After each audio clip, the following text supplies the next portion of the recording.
I'd talked to people a lot, I've worked with people a lot about negotiation. It's one of the things that I specialized in, I would say, in my clinical and consulting practice, was teaching people how to negotiate. And I can tell you some things about negotiating that you might find interesting and useful.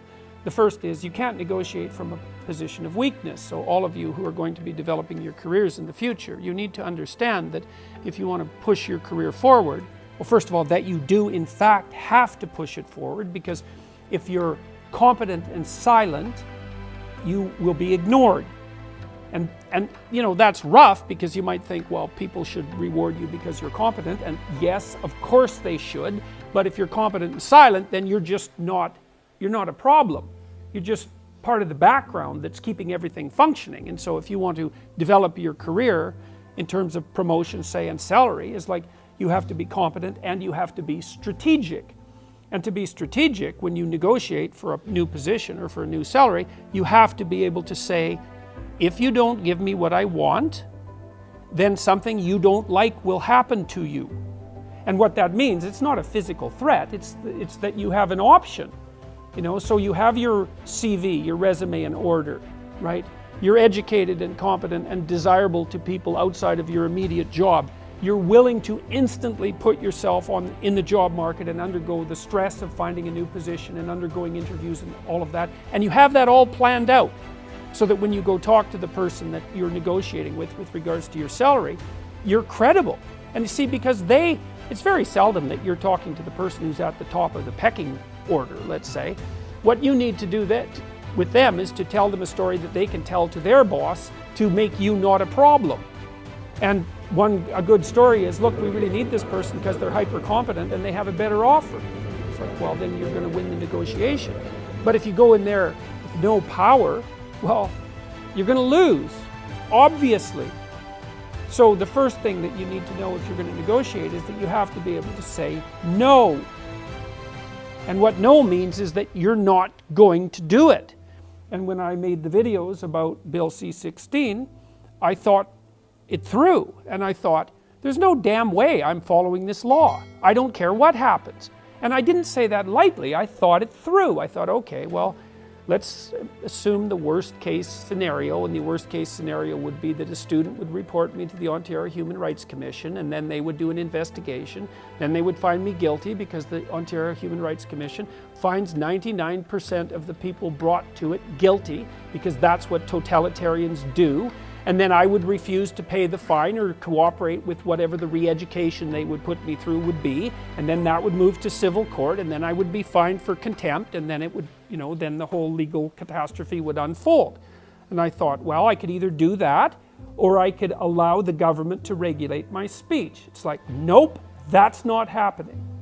So you might think about that as confrontational, and it is confrontational. It's like, there isn't a goddamn thing that can be done to me to make me allow the government to compel my speech. That's not happening. And the reason for that, I believe the reason for that, is because I spent decades studying totalitarianism. It's not good. And the way that totalitarian states develop is that people give up their right to be, their right to exist with their own thoughts. They lie.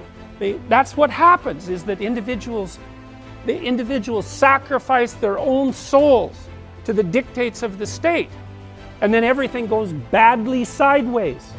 It's like, and you think, well, how much evidence for that do we need? You know, you're looking at 250 million deaths. It's like, isn't that enough?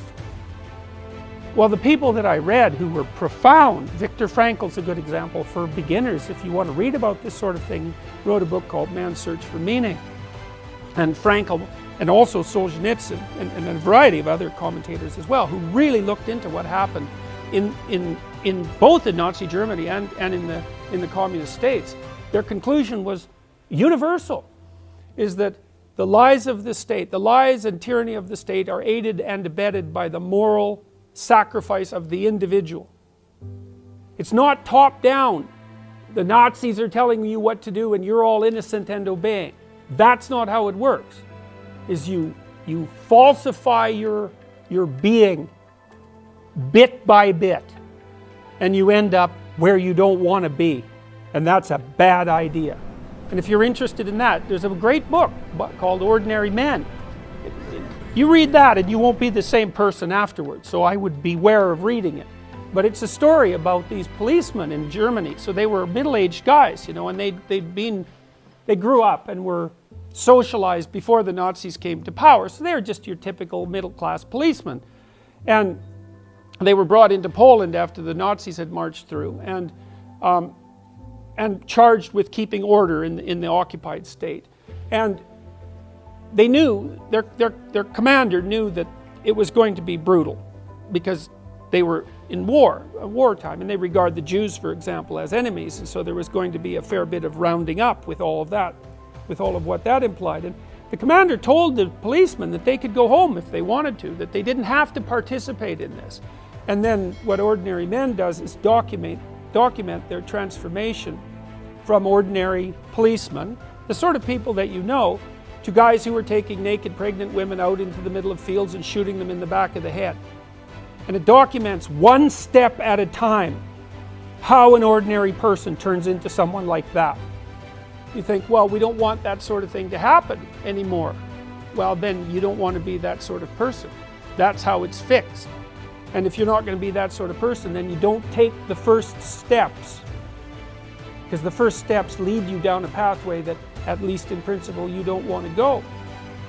So, well, I think part of what makes me combative, say, compared to someone like Haidt, is that I've spent years looking at the worst things there are to look at. And I've learned from that, and I've certainly learned things that I won't do. And one of them is, I won't let the government regulate my speech. It's a mistake. I don't care what compassionate principles hypothetically motivate that move. It was unprecedented in English common law, that move. It was all buried under this leftist compassion, which is mostly a lie.